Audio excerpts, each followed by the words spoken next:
met à l'honneur une série de lettres écrites par le célèbre peintre Clarence Gagnon à son grand ami, le docteur Euloge Tremblay de Baie-Saint-Paul. L'histoire d'amour entre le peintre et Charlevoix débute en 1903, alors qu'il n'a que 22 ans. On lui avait alors ardemment suggéré de visiter la région, là où bien d'autres artistes avaient trouvé l'inspiration. Submergé par la beauté naturelle des lieux, il y reviendra par la suite tout au long de sa vie pour y faire de longs séjours, se créant ainsi des amitiés solides avec les gens d'ici, particulièrement avec la famille Tremblay, chez qui il réside lors de ses premiers voyages. Euloge Tremblay est médecin de profession. Il est également maire de la municipalité de Baie-Saint-Paul entre 1921 et 1933. Il habite l'une des fastueuses maisons de la rue Ambroise-Fafard, maison qui est aujourd'hui la galerie Art et Style. Les deux hommes entretiennent une correspondance constante lorsque Clarence Gagnon n'est pas dans Charlevoix. Ils parlent entre autres de Baie-Saint-Paul, mais également du travail d'illustrateur de Gagnon pour le roman Maria Chapdelaine, ainsi que de la Première Guerre mondiale qui sévit en Europe alors que le peintre s'y trouve. Montréal, 18 décembre 1916. Voilà longtemps que je voulais vous écrire, mais j'ai été tellement occupé depuis que je suis de retour que je ne sais plus où donner de la tête. Je pars pour Paris vers le 27 de ce mois en passant par Londres. S'il y a quelque chose que je peux faire pour vous là-bas, ou bien pour Madame Tremblay, je serais enchanté de m'y intéresser. Cela me ferait plaisir, car quoi que je fasse pour vous, je n'arriverai pas encore pour vous remercier de toutes vos bontés et vos sympathies. Lors de mon départ chez vous la dernière fois, j'ai oublié dans votre bureau, sur votre armoire à fioles, un petit calepin. Si vous l'avez sous la main, veuillez donc avoir l'amabilité de me l'envoyer, car il m'est à peu près indispensable.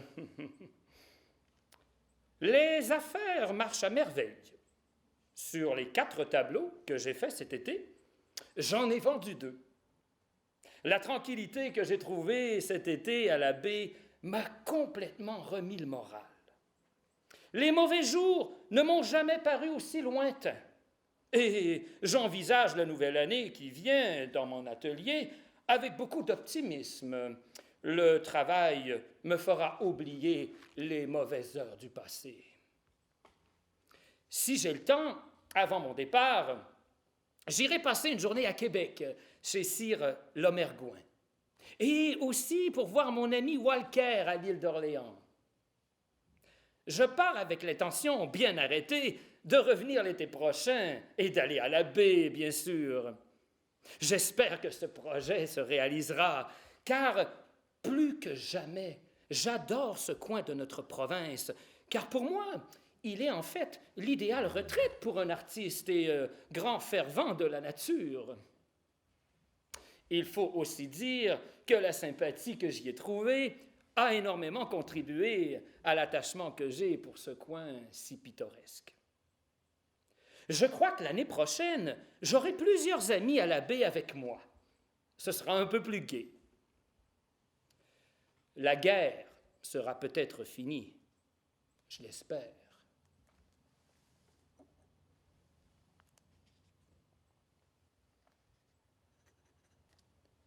Montréal, 30 janvier 1917.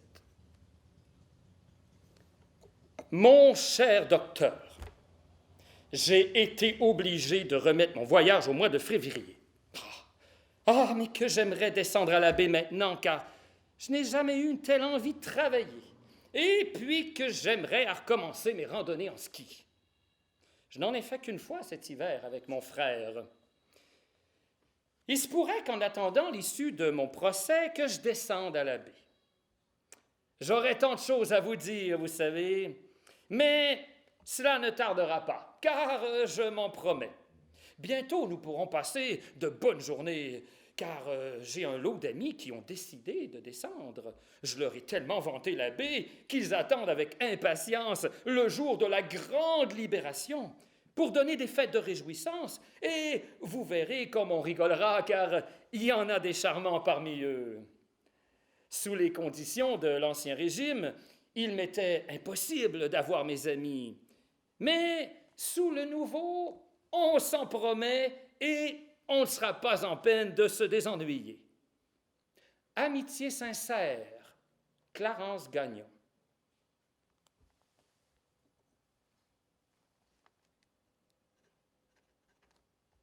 Paris, le 12 novembre 1917. Mon cher docteur, excusez mon retard à vous écrire. Ce n'est pas que je vous avais oublié, loin de là, mais j'ai tellement été préoccupé de part et d'autre que j'ai attendu pour vous écrire un peu plus longuement. Ce n'est pas facile de concentrer tout son esprit en ce moment. Cette guerre idiote accapare tout son cerveau. Je fais beaucoup d'efforts pour oublier le passé, mais des souvenirs douloureux persistent à se cramponner à moi. Le tout ensemble fait trop penser et met de la cendre dans mes cheveux. Mais j'arrive à me consoler. En regardant ceux autour de moi, tant de malheureux, qui souffrent de ce terrible conflit qui continue à s'éterniser. Je me suis remis au travail. Malgré la tension de mon système qui est quelque peu ébranlé, mais le temps, comme vous dites, est un baume qui efface beaucoup de maux. J'ai été passer une partie de l'été chez un ami qui a une résidence superbe dans le parc de Maisons-Laffitte, à proximité du château et de la forêt de Saint-Germain. Avec une autorisation spéciale du commandant militaire de la région, j'ai pu circuler à bicyclette jusque dans la zone des armes, le long de l'Oise, où j'ai fait quelques études et aidé en même temps à la Croix-Rouge au ravitaillement des trains de blessés et de permissionnaires durant 2 nuits par semaine. Mon séjour là-bas m'a fait un bien énorme. Mais rien de ce que m'aurait fait un séjour à la baie, où tout m'est si sympathique. Que de souvenirs repassent devant moi, comme un film. Comme je voudrais par moments m'y transporter et vivre loin du bruit et du mouvement militaire. La guerre a fait beaucoup de millionnaires. Les nouveaux riches poussent comme des champignons. Ils étalent d'une manière provocante un luxe vulgaire qui exaspère la classe qui souffre. Vraiment, cette guerre a fait ressortir parmi les nations ce qu'il y avait de vil, de cruel, de bestial. Voilà à quoi ces derniers siècles de progrès ont abouti.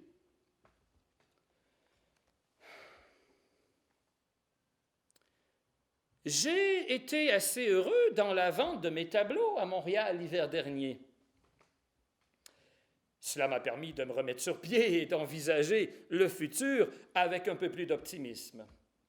Je brûle de voir le jour qui me ramènera encore une fois à la baie. Beaucoup d'amis intéressants sont anxieux et attendent que j'y retourne pour admirer les beautés de l'endroit. Le consul français et sa femme ont hâte d'y aller.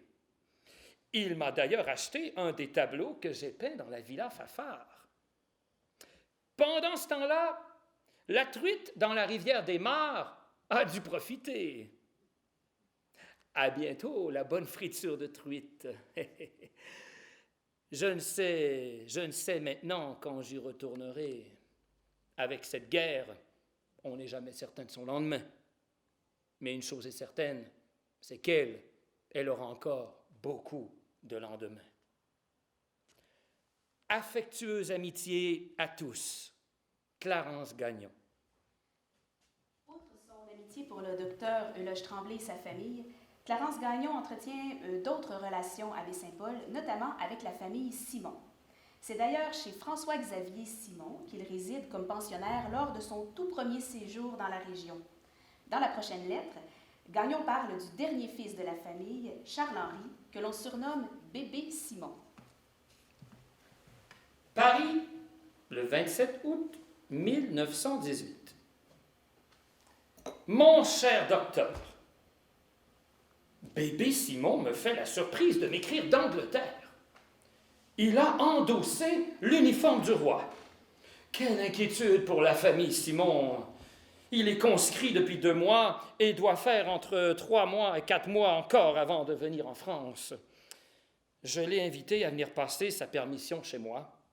Ce qui sera mieux pour lui que de tomber dans les griffes d'une poule qui, non contente de le déplumer, lui laisserait un vilain cadeau. Plus de Bertha, ni de Gotha. Les boches déchantent, ça craque en bochy. Ils sentent l'épée de Damoclès trop près du crâne qui, à force d'être bourré, finira bien par éclater. Hélas, la cervelle de Boche, ça ne vaut pas grand-chose. On va peut-être nous donner la fourragère dans notre quartier. Une de leurs crottes meurtrières, de leurs tire-pois, a tombé dans notre quartier. Malheureusement, je suis arrivé trop tard pour ramasser un éclat. Après quelques jours de pétarade, vous savez, on s'est tellement habitué qu'on n'y faisait plus de cas. Il se pourrait qu'au point de vue diplomatique, ce sera fini avant l'hiver, si la poussée continue. Que les Boches marchandent pour la paix tout l'hiver et qu'au printemps, on s'impatiente de ce marchandage et qu'on leur fiche une dernière raclée qui les mettra à genoux. Mais tant mieux, car j'ai hâte de descendre à la baie, moi. La truite a dû profiter dans la rivière des Mares pendant mon absence. J'ai toujours le grand espoir d'y retourner l'été prochain. Plus j'en suis éloigné, plus j'en ressens le charme de si bons souvenirs. Je fais beaucoup de publicité, vous savez, et j'ai recruté un bon nombre d'amis qui brûlent d'y aller. Parmi eux est le consul français, qui est un fervent admirateur de mes tableaux et qui connaît la baie déjà par mes œuvres. Je n'ai pas accompli grand-chose durant mon hiver. Le matériel de peinture est de très mauvaise qualité et on peut être chanceux quand on peut s'en procurer. Le coût de la vie augmente tout le temps, vous savez. Quand il faut payer 12 $ pour une paire de chaussures, on y réfléchit beaucoup, et on finit par faire ressemeler ces vieux croquenots. Eh bien, mon cher, mes félicitations! Vous allez bien. C'est du luxe de se payer des enfants en temps de guerre. Quant à moi, je me suis ces jours-ci payé le luxe d'avoir la grippe espagnole. Mais grâce à mon peu de soins médicaux, j'ai pu m'en débarrasser. En attendant le plaisir de vous lire bientôt, acceptez pour vous et Madame Tremblay l'assurance de mon amitié la plus sincère. 1000 bons souvenirs. Clarence Gagnon. Entre 1919 et 1924, Clarence Gagnon fait un séjour de 5 ans à Baie-Saint-Paul. La correspondance avec son ami reprend donc suite à son départ. Londres, 4 mai 1925. Mon cher docteur, tous les jours, l'abbé passe devant mon écran. Il va sans dire que je pense souvent à vous et Madame Tremblay, et ce n'est pas sans regret que j'ai quitté l'abbé. Et maintenant, ces souvenirs sont illustrés par de nombreux documents. Chacun de ces documents me font revivre des heures très heureuses. Depuis 3 semaines que je suis ici, chaque fois je revois l'abbé. J'ai 3 tableaux de l'abbé sur les murs du Palais des Beaux-Arts à Wembley. Un grand avec une vue panoramique du village de Saint-Urbain, avec les monts en arrière. Un autre du moulin d'Edmond-Simard et du Bras. Un 3e de la maison des Bradettes, avec Saint-Antoine au loin. j'ai été chargé par le gouvernement d'Ottawa de venir organiser la section canadienne des Beaux-Arts à Wembley. La baie Saint-Paul est très bien représentée ici à Wembley. Mon ami Jackson a 2 tableaux, et Robinson en a 2 aussi, et notre ami Holgate en a 1. On parle de la baie ici aussi, vous savez, mais oui, de ces inondations, de ces tremblements de terre. Vous devez tous être prêts à la baie pour la fin du monde maintenant. Mais quel péché les gens de la baie ont-ils bien pu commettre pour que le ciel les châtie comme ça? Il était temps que je parte, car on aurait tout mis ça sur le compte d'un hérétique comme moi. Mais quand est-ce que l'on va vous voir à Paris? Bientôt, je l'espère, hein, parce que si la baie doit disparaître de sur la carte... Veuillez me rappeler aux bons souvenirs de Mme Tremblay et de toute votre famille, ainsi que le juge Simard, avec mes amitiés les plus sincères, Clarence Gagnon. L'année 1925 fut donc particulièrement éprouvante pour les Charlevoisiens, qui ont ressenti l'un des plus importants tremblements de terre de l'histoire de la région et qui ont aussi dû composer avec de graves inondations. Dans la prochaine lettre, Gagnon demande, avec beaucoup d'humour, des nouvelles de ses amis et de ses connaissances de Baie-Saint-Paul. Il parle entre autres du marchand général Benjamin Simard et de Philippe Gagnon et Roger Boilly, dont les maisons ont été inondées. Paris, le 10 décembre 1925. Mon cher docteur, évidemment, je suis destiné à mourir avec un tas de correspondances inédites.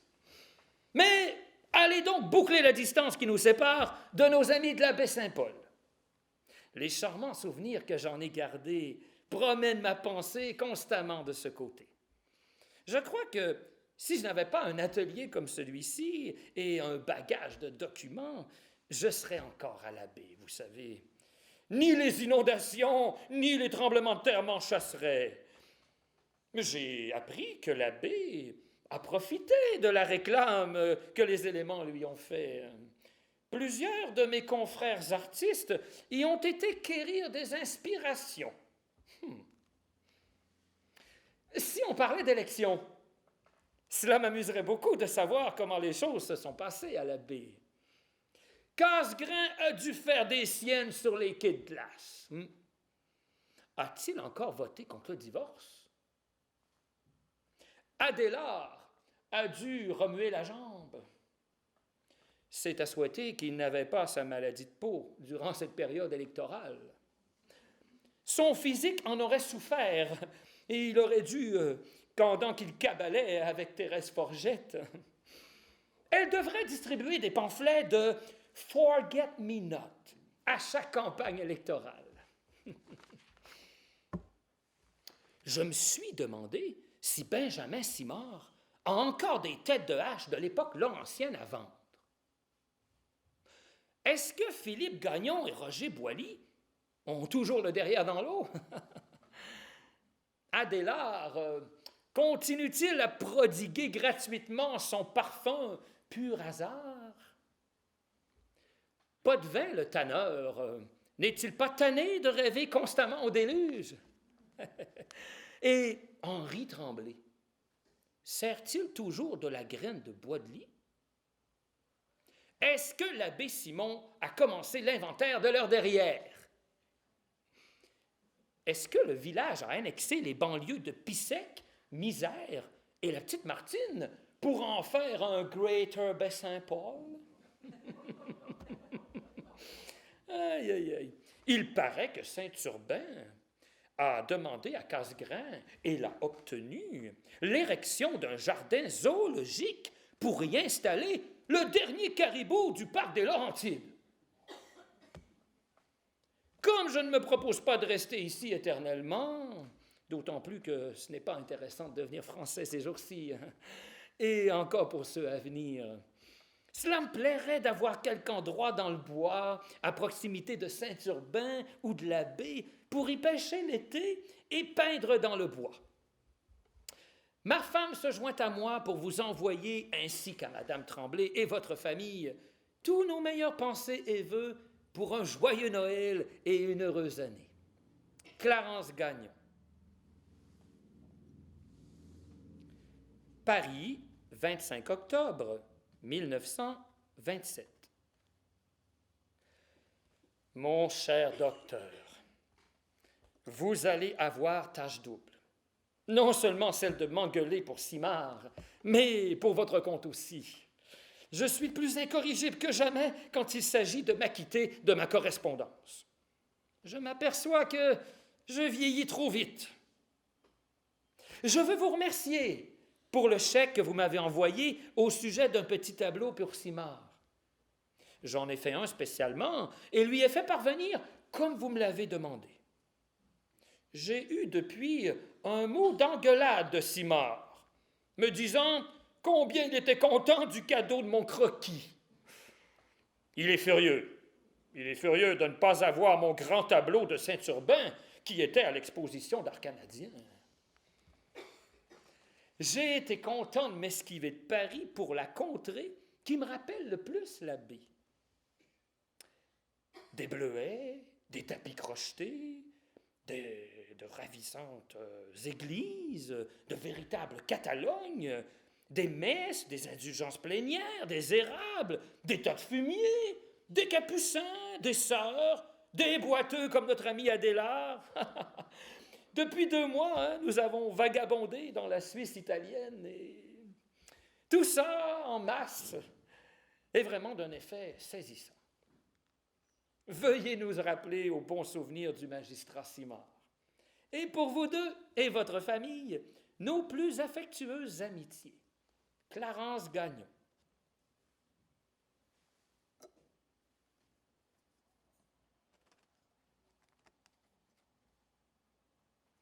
Paris, 8 novembre 1931.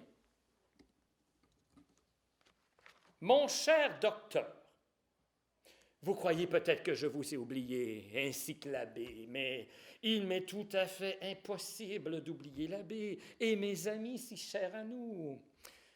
Mais vous savez quel flegme s'empare de moi au sujet de la correspondance. Je crois que c'est mon pire vice, à part de beaucoup d'autres.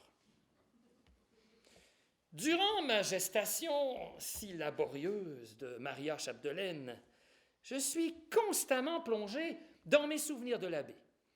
Je dirais même les plus heureux de ma vie, car les jours que j'y ai coulés porteront jusque dans mes œuvres une empreinte qui, j'espère, vivra bien longtemps après que les vers auront fini de nettoyer ce qui restera de moi.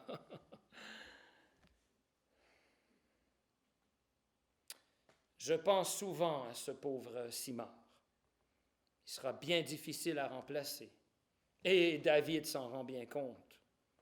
La dernière fois que j'ai vu David, en juin dernier, il m'a dit que Simard n'en avait encore que pour quelques mois et qu'il n'y avait rien à faire.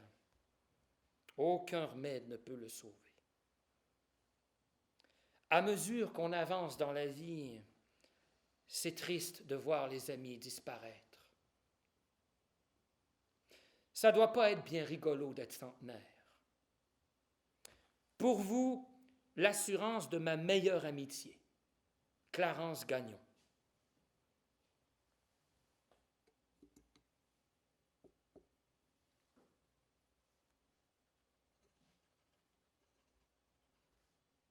Paris, 24 mai 1933.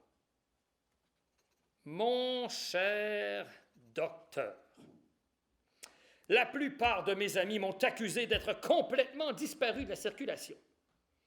Ce qui m'embête le plus, c'est qu'en ressuscitant, je suis obligé de multiplier mes mea culpa à l'infini. Je vous en dois une énorme provision. Je viens de terminer Maria Chapdelaine. Je me semble sortir d'un cauchemar.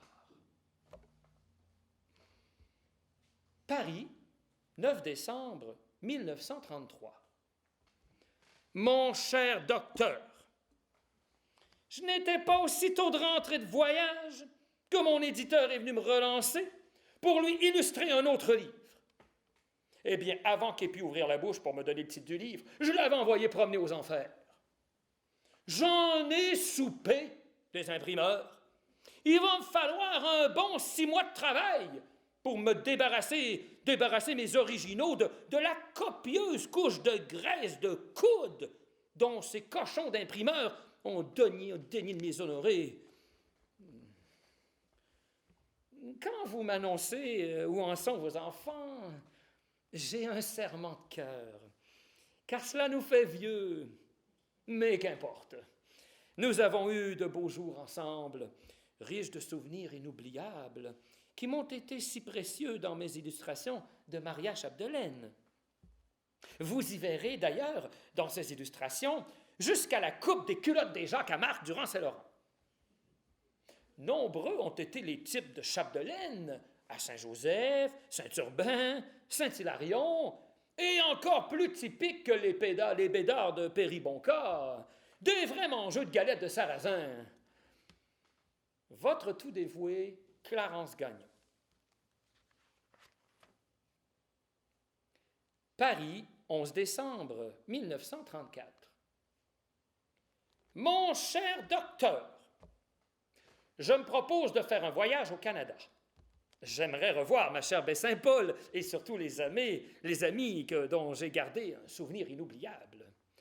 Je ne peux jeter l'œil sur un seul de mes croquis sans que tout cela passe devant moi comme un film. Et vous seriez surpris combien vous tous et vos chers disparus passent et repassent dans ce film. Mais je crains d'y voir des changements.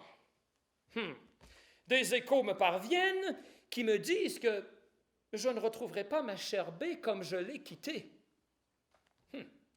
Bon, pourquoi me plaindre? Moi aussi, je ne suis pas sans changer. Votre tout dévoué, Clarence Gagnon. On peut dire que le grand ami de Clarence Gagnon, François-Xavier Simon, n'a pas froid aux yeux. En juillet 1926, il est volontaire pour repeindre ici même le clocher de la maison mère des petites franciscaines de Marie. Et 10 ans plus tard, alors qu'il est âgé de 80 ans, il se retrouve au sommet du grand clocher de l'église de Baie-Saint-Paul pour repeindre la croix qui y trône. Dans la lettre qui suit, Gagnon mentionne l'exploit de son ami.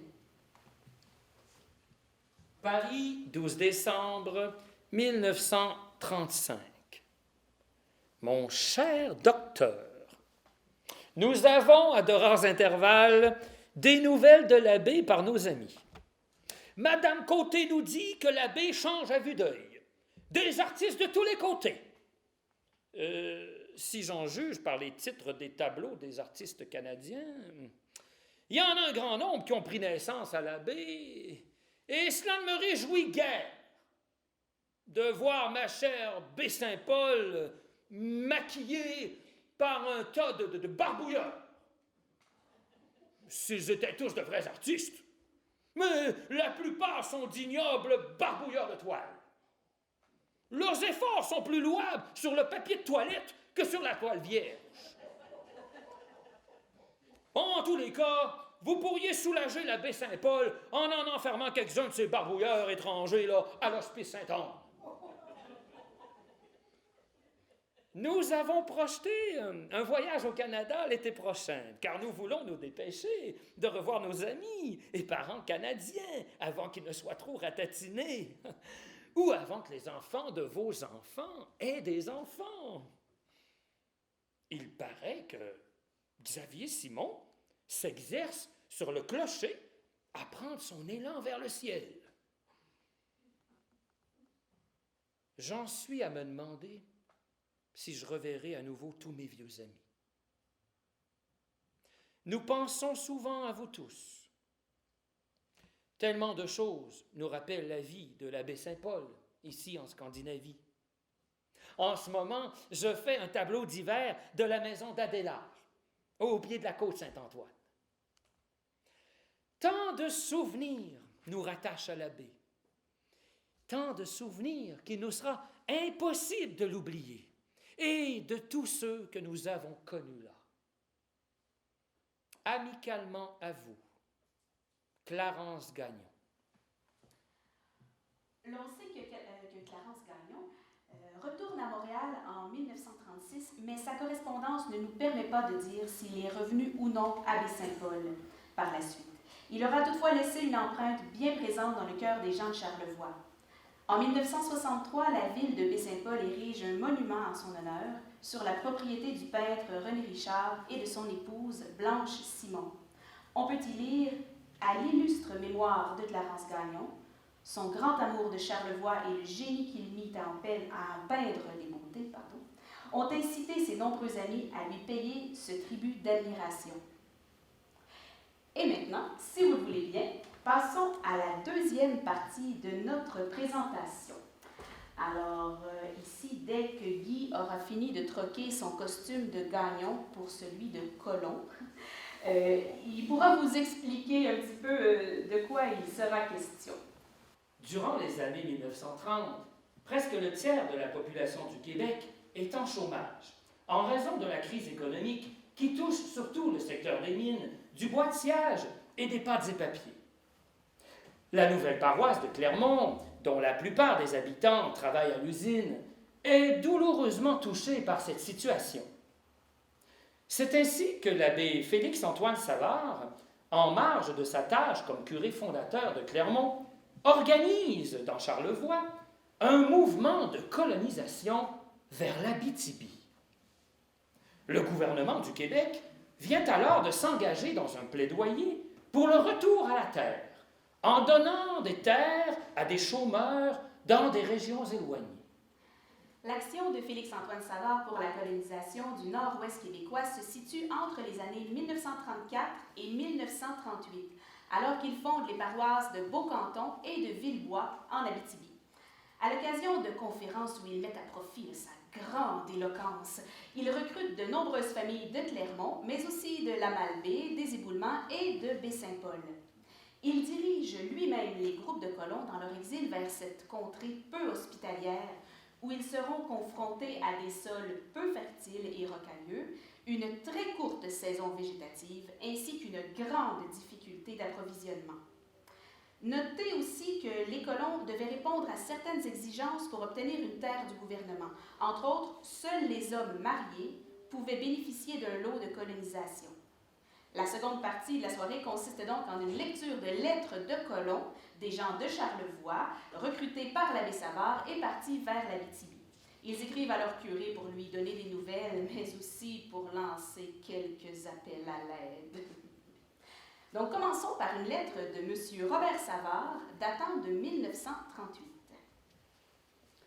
Cher curé Savard, je vous écris quelques mots seulement. C'est pour vous dire que je me fais renvoyer mon billet de location afin de me bâtir. À propos du mariage, j'ai une blonde. S'il n'y a pas de dérangement, je crois que ça va faire en quelques mois. Robert Savard. Maintenant, voici une lettre d'une certaine Édith de 1939. Monseigneur Savard, c'est moi qui vous arrive un peu dans la tranquillité. Mon monde dort encore toute. La besogne ne manque pas avec ma nombreuse famille. Heureusement que, pour le moment, on est pas mal toutes en santé. Nous avons tous eu la grippe, mais nous l'avons tous toffée debout, même si elle est pas mal maligne. On aimerait ça vous voir, mais vous n'arrivez pas souvent. C'est beaucoup changé depuis que vous êtes venus. Et il y a du va-et-vient, ben des colons ont laissé leur lot, puis d'autres sont revenus, même que bien des maisons en sont à leur 3e colon. Nous comptons mourir ici. Il y a des passes qui sont pas roses, mais ce serait pas mieux chez nous. À présent, Monseigneur, j'aurais quelque chose à vous demander. Nous avons notre Marcel qui est mariée du 15 de ce mois-ci. Pas avec la selle en question, là, parce que comme elle avait des enfants, ben, elle avait peur que ça vienne à pas faire. Elle le remettait là, d'un mois à l'autre, puis là, elle avait remis ça au printemps prochain. Puis avec tous ses retards, il avait des troubles pour son lot. Elle était encore en marché de lui faire perdre. Son père, pour lui donner plus de pesanteur sur son lot, il lui avait fait une petite cabane de 12 par 20, mais il lui manque un ménage. Seriez-vous assez bon pour lui procurer le nécessaire auprès de la colonisation? Un poêle lui serait d'une grande utilité. un meuble pour placer leur linge aussi, car c'est une pauvre fille dont les parents ne sont pas riches, puis nous, ben, de notre côté, on ne peut rien lui fournir non plus. Armand et tous les autres se joignent à moi pour vous saluer et vous remercier de toutes les bénédictions que vous nous donnez et qui nous réconfortent. Édith.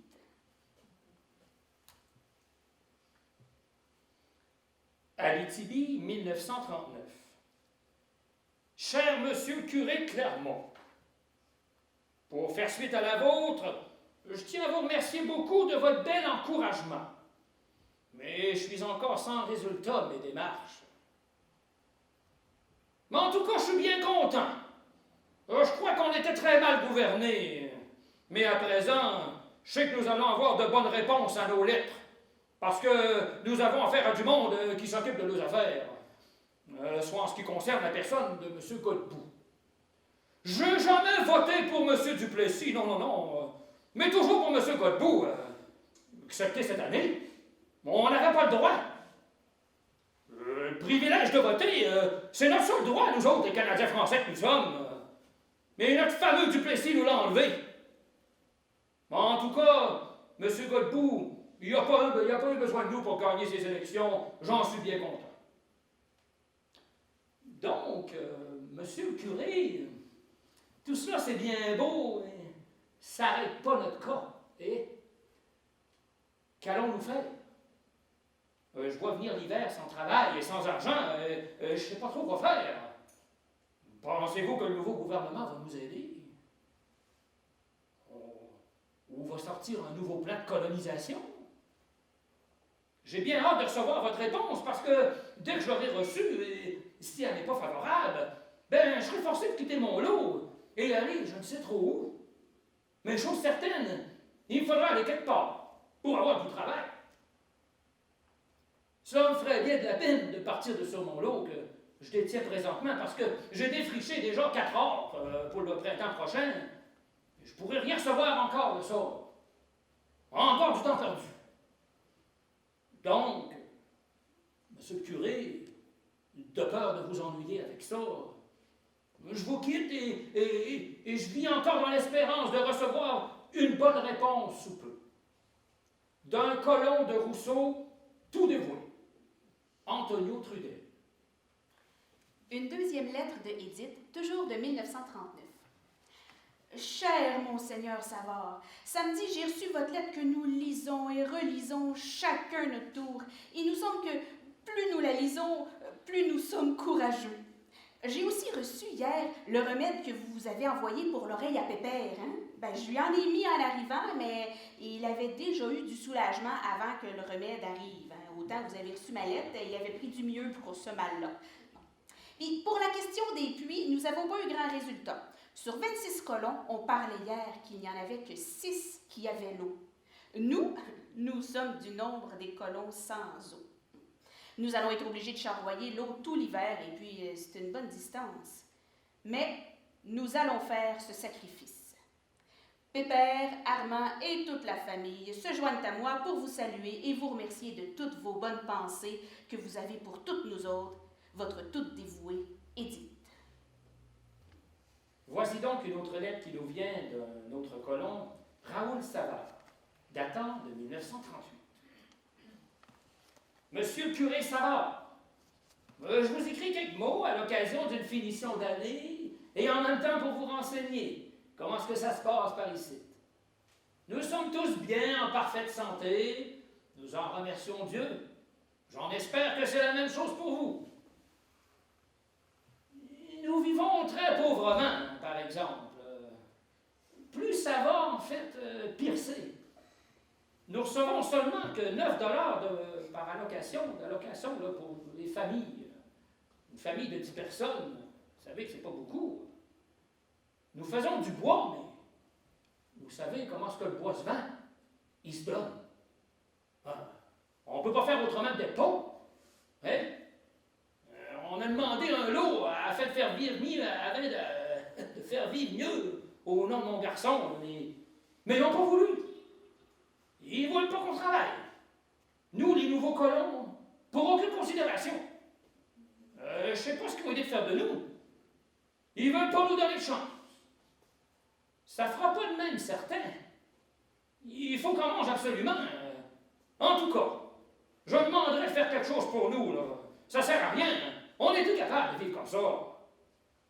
Je termine en vous souhaitant, ainsi que toute la famille vous souhaite, la bonne et heureuse année 1939. Raoul Savard. Maintenant, une lettre de Madame Camille Dufour, toujours de 1939. Monsieur le curé, étant seul ce soir, mon mari étant sorti, j'en profite pour vous écrire afin de vous demander pardon et excuse pour la lettre qu'il vous a écrite. Oh non, monsieur le curé, vous ne méritez pas une telle lettre. Lorsqu'il vous l'a écrite, il était dans une colère terrible, car depuis quelque temps, monsieur le curé, mon mari ne se comprend plus du tout. J'en suis bien découragée.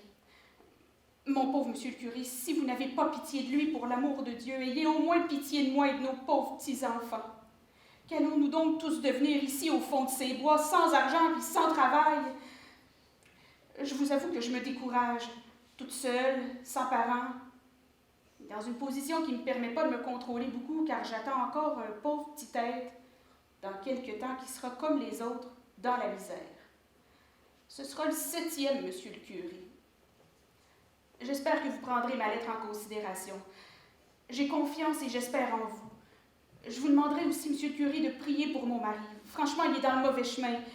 Priez fort pour qu'il change, pour qu'il fasse un homme de bon sens. Ayez pitié de lui.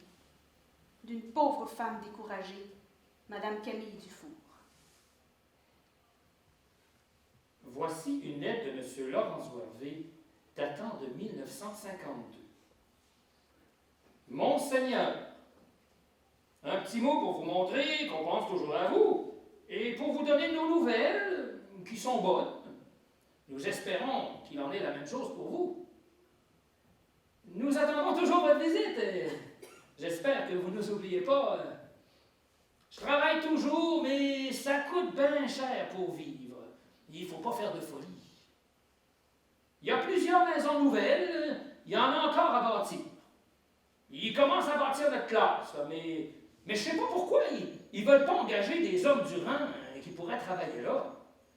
C'est du monde de la sarre qu'ils emploient. Mais si l'ouvrage qui est dans notre place est fait et gagné par des gens d'ailleurs, ben ça ne sera pas riche, parce que faire du bois hiver et été sur nos lots, ça ne durera pas longtemps, parce qu'il n'y en a pas beaucoup.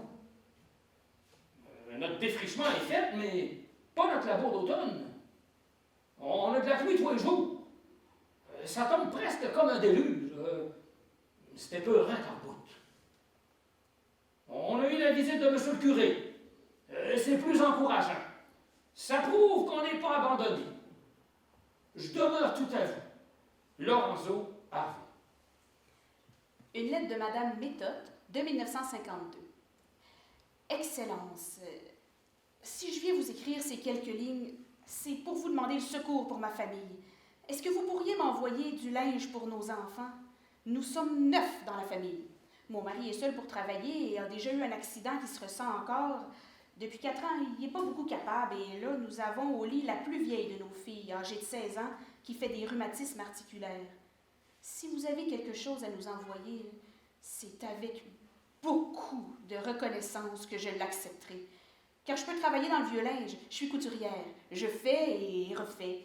Nous avons 7 enfants. J'espère et j'ai confiance que vous ferez quelque chose pour nous. Grand merci et bonjour, Madame Adélard Méthode. Voici une seconde lettre de Lorenzo Harvey de la même année. Monseigneur, c'est aujourd'hui que je viens vous donner de nos nouvelles qui sont très bonnes. Ici, c'est assez tranquille pour le nouveau. Le beau temps est arrivé avec la pluie. On a bien de la misère avec la terre. Mais bien vu, j'ai pas pu semer. Je sais pas si ça va durer, mais il n'y a pas qu'une petite race de mouches qui pique par ici. Les enfants peuvent presque pas aller dehors. Ils sont tout mangés. Je sais pas si ça va durer. Je termine en attendant une réponse aussitôt que possible. La famille vous dit bonjour et venez nous voir, là. Lorenzo Harvey. Une lettre de Madame Duguay de 1954. Cher Monseigneur, c'est bien de valeur, je sais que vous allez me trouver un peu tannante, là, mais parfois je vous écris et j'ai pas de réponse. Mais si vous étiez à notre place, vous seriez souvent dans le découragement. Vous savez, mes deux petits garçons vont à la classe, et puis le temps est bien dur, plus que jamais en la vie. Car mon mari a travaillé une couple de semaines sur la plaine, mais il pleut si souvent que l'ouvrage est arrêté. Un peu pour dire franchement, on peut même pas manger à cette heure. Alors comment habiller les deux chers petits qui demandent des vêtements? La plus grande charité que vous pouvez faire, c'est de m'aider. Envoyez-moi donc du vieux linge d'homme. Hein. Ce qu'il ne fera pas pour mon mari, je le déferai puis je ferai des vêtements aux enfants. Puis bien, celui qui fera pour mon mari, bien, il le portera, hein, car il en a besoin, puis je vous assure qu'il sera content. Envoyez-moi donc une coupe de piastres aussi, hein, s'il vous plaît, pour chausser les deux petits. Vous savez, la vie est vraiment dure plus que jamais. Les pauvres petits-enfants, ils prient pour vous, puis ils attendent de vos nouvelles de jour en jour. Vous me le direz, là, si vous allez m'envoyer du linge. Et n'importe quelle sorte de linge. Je serai contente. Madame Joseph Duguay. Abitibi, 1938. Cher Monsieur Savard, encore un désappointement. Mais je désespère pas, car je sais que vous allez m'obtenir ce que je vous demande. Car si le lot est sous réserve aux terres et forêts, Monsieur Laforce est capable de faire lever cette réserve-là, s'il veut, et même vous. Alors, je compte dessus plus que jamais. Par ici, ben, il pleut tous les jours, et j'ai bien peur qu'on puisse récolter notre avoine si ça continue. Les patates commencent à mourir dans la terre. Il faut de toute nécessité que vous priez fort là, pour nous, afin qu'on ne perde pas notre récolte. Je termine en vous présentant, du fond du cœur, nos meilleures amitiés. Roméo. Avec le recul, Félix-Antoine Savard reconnut plus tard que cette aventure de colonisation fut un échec au point de vue économique, mais un échec passager, disait-il. En effet, comme on le sait, l'Abitibi est devenu plus tard un pays de mines, de pouvoirs d'eau et de chantiers forestiers. La dernière lecture de la soirée nous plonge dans l'univers des petites franciscaines de Marie, congrégation religieuse dont la maison mère se trouve ici même à Baie-Saint-Paul depuis 1891. Les textes qui seront lus proviennent des annales de la maison mère. Il s'agit de récits écrits quotidiennement et qui témoignent de ce qui s'est passé au cours de la journée, tant au sein de la communauté religieuse que dans le village. Nous avons choisi deux séquences dans les annales qui témoignent d'événements marquants pour la région. Le premier événement est le tremblement de terre du 28 février 1925.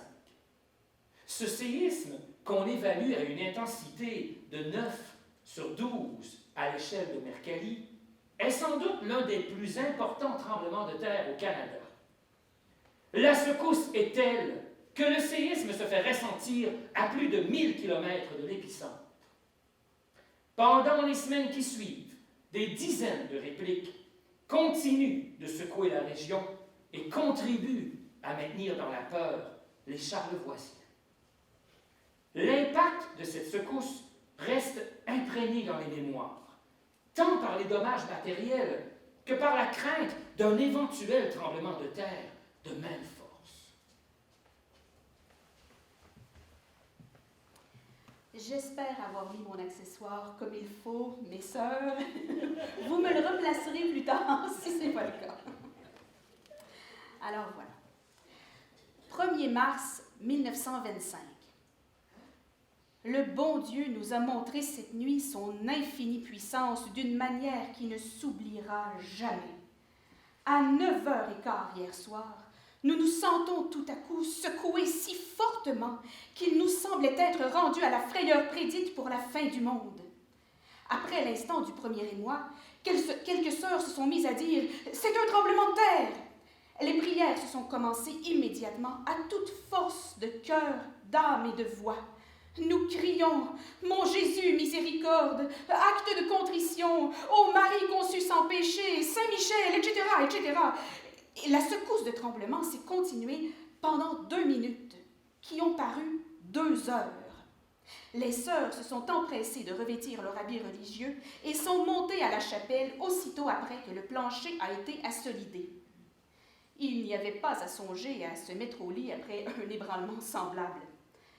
Monsieur l'aumônier est venu ouvrir le tabernacle à 11 heures et nous avons fait l'heure sainte. À 11h30, il y eut une nouvelle secousse, forte aussi, mais moins que la première. Quelques-unes postulantes ou novices se sont mises à crier. Alors monsieur l'aumônier s'est avancé et a dit bien paisiblement « Du calme, du calme !» Sa parole a porté fruit. Il a ensuite lu la consécration du genre humain au Sacré-Cœur, puis il nous a fait un petit sermon bien encourageant. Après plusieurs prières, monsieur l'aumônier nous a dit d'aller chacune à nos lits, bien en paix. Nous sommes allés nous coucher selon le conseil reçu, mais ce n'était pas facile de dormir.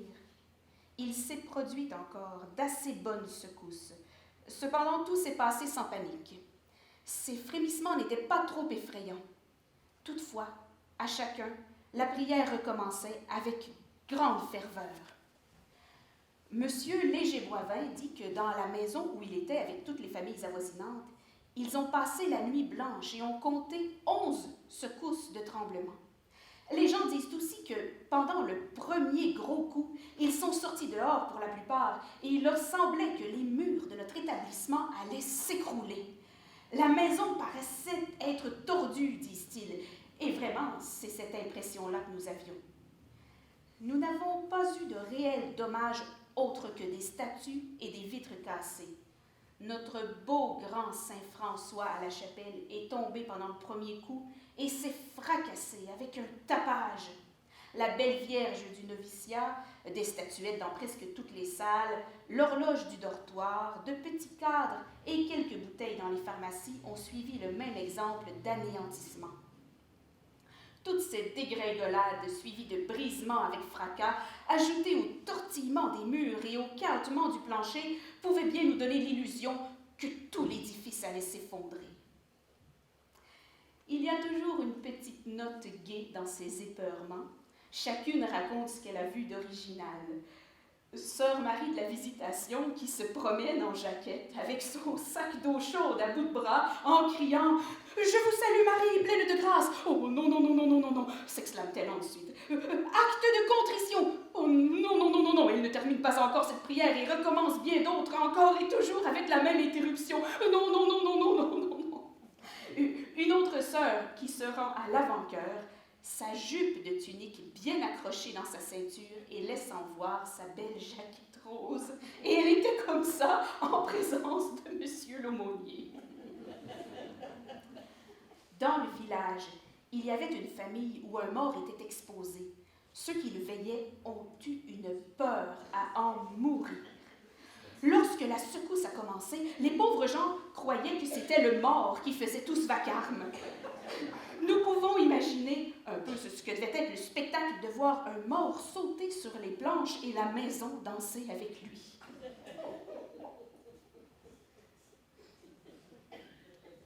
Le second extrait, tiré des annales des petites franciscaines, nous propulse au printemps 1936, qui restera longtemps gravé dans les mémoires. C'est à cette époque que Charlevoix connaît les inondations les plus dévastatrices de son histoire. À la Malbaie, comme à Baie-Saint-Paul, les rivières Malbaie et du Gouffre, qui débordent et sortent de leur lit, provoquent des éboulis, des embâcles, ainsi que la destruction de plusieurs chemins. On rapporte même que la population a craint pendant un long moment que le pont de la Malbaie soit emporté par les eaux. 12 mars 1936. Saint Grégoire le Grand. Est-ce pour solenniser la mémoire de ce grand pape que le ciel a ouvert ses cataractes? Une pluie abondante tombe du matin au soir. Il n'est pas tard dans l'après-midi avant que la procure ne soit inquiétée au sujet de l'usine. Vers 4 heures, la lumière manque. Nous sommes plongés dans l'obscurité. La pluie tombe toujours comme en plein orage. C'est triste et inquiétant à la fois.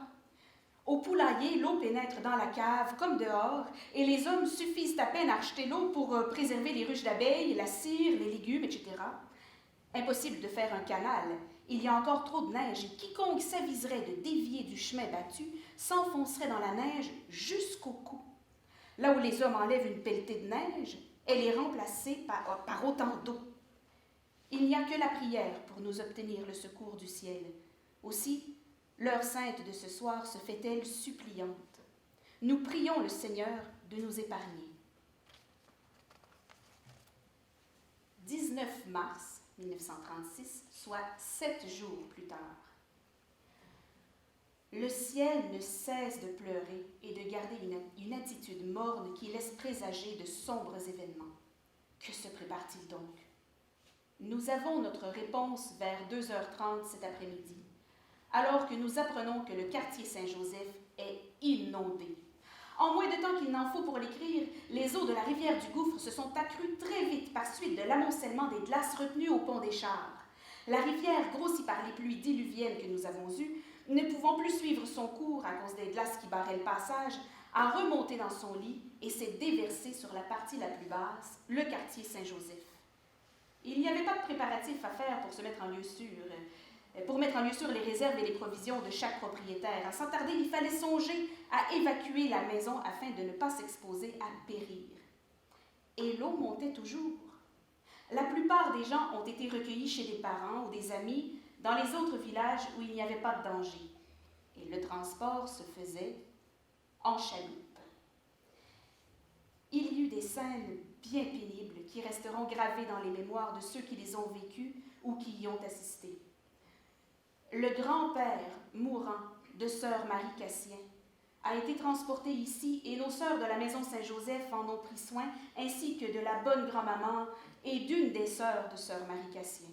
Cette pauvre demoiselle a souffert d'un choc nerveux. En apercevant l'eau qui envahissait la maison, elle a perdu connaissance. Alors elle a été transportée ici en même temps que son grand-père. C'était un tableau capable d'attendrir tous les cœurs que le transport en chaloupe de ces malades. Mais le bon Dieu qui afflige sait aussi apporter le secours nécessaire, de sorte que la traversée s'est poursuivie sans autre incident, et le bon M. Tremblay fut installé dans une chambrette de l'infirmerie, avec sa vieille, qui lui dit bien souvent « Mon pauvre vieux, faut bien que tu vois toutes sortes de choses avant de mourir. C'est bien terrible. » À l'heure sainte ce soir, M. l'aumônier recommande les sinistrés et nous invite à remercier le bon Dieu de ce que cet événement se soit produit dans le jour. S'il avait eu lieu la nuit, il y aurait eu certainement des pertes de vie à enregistrer. Le lendemain, 20 mars 1936. Le tableau qui se présente sous nos yeux ce matin est pénible. Les maisons du village baignent dans l'eau. Toutes les caves, ainsi que le premier étage pour les maisons peu élevées, sont inondées. Les maisonnettes basses et situées le long de la rivière n'ont que le toit qui submerge. La rivière est couverte de glace et celle-ci se promène dans la rue, frappant les maisons, démolissant des hangars ou autres bâtisses sans solage. Il y a des morceaux de glace de 50 pieds de longueur et 6 pieds de hauteur. Et l'eau monte toujours. C'est une catastrophe sans précédent. Qui pourra jamais se relever de ces ruines? Les gens sont désolés et ne savent que faire. Monsieur le curé, messieurs les vicaires et messieurs nos aumôniers se tiennent sur les lieux pour encourager les pauvres malheureux. Enfin, vers la fin de l'après-midi, un cri de joie retentit. Les glaces sont parties. Aussitôt renaît l'espérance. Ce ne sera pas long avant que l'immense lac que formait la rivière à cet endroit s'écoule dans le lit tracé par la nature. 21 mars 1936. L'aspect que présente le village fait peine à voir. 3 maisons ont été déplacées de sur leur solage et l'une d'elles est rendue au milieu du chemin. Les murs des habitations sont comme détrempés dans une eau bourbeuse et semblent avoir perdu toute leur solidité. Et à l'intérieur, quel désastre! Aucune des portes n'a pu résister fermée sous la pression de l'eau. Les planchers sont recouverts de boue et les caves sont encore pleines d'eau. Les ménages sont donc à commencer. Enlever la vase avec des pelles et laver ensuite avec des boyaux. Les meubles de prix, piano, radio, buffet de salon, etc., tout cela est devenu hors de service. Les tiroirs, les portes des armoires et des appartements ne ferment plus. Les pianos qui nageaient dans l'eau jusque par-dessus les notes sont mis de côté sans espoir de réparation possible. Énumérer toutes les pertes qui se sont faites est impossible. Les réserves de chaque famille, la viande, légumes, etc., tout est perdu. Les hangars à bois sont vides ou presque vides. Les matelas et les lits de plumes sont trempés d'eau. Qui pourra jamais venir à faire sécher cela? Au moins s'il y avait du soleil. Mais il pleut toujours. C'est pénible, vraiment. Et les gens sont désolés. Notre sœur Marie-Madeleine du Sacré-Cœur, dont la charité ne connaît pas de bornes, offre à nos employés d'apporter leur linge et qu'elle le lavera. Elle fera aussi sécher les matelas qu'on voudra bien lui apporter. Cette générosité a été acceptée de bon cœur. Notre chère sœur et ses aides ont reçu environ 80 matelas et lits de plumes. Il y avait quelque chose d'intéressant à visiter le lavoir. Les tuyaux du plafond, qu'on avait dû soutenir par de grosses pièces de bois, étaient recouverts de matelas. Il fallait 4 hommes pour les monter là, tant chacun était imbibé d'eau et pesant. Notre chère sœur dirige ce bon mouvement avec toute la charité qui se puisse concevoir en pareilles circonstances. Elle pleure avec les gens qui viennent lui porter du linge à faire sécher. Elle les console et leur promet des prières en les assurant que le bon Dieu ne tardera pas à les secourir. Et les pauvres malheureux retournent à leur foyer, plus confiants et avec une nouvelle force pour se remettre au travail.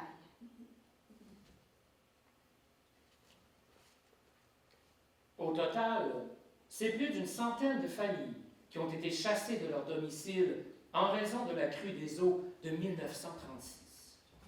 Le conseil municipal de l'époque vient en aide aux sinistrés, tout comme il approuve les dépenses relatives à la remise en place des 2 maisons qui ont été déplacées de leur fondation et qui se sont retrouvées au milieu de la rue. Il est alors suggéré de prolonger le mur de protection le long de la rivière du Gouffre. Le mur ne sera finalement complété qu'en 1955. Voilà, c'est ce qui met fin à notre lecture de la semaine.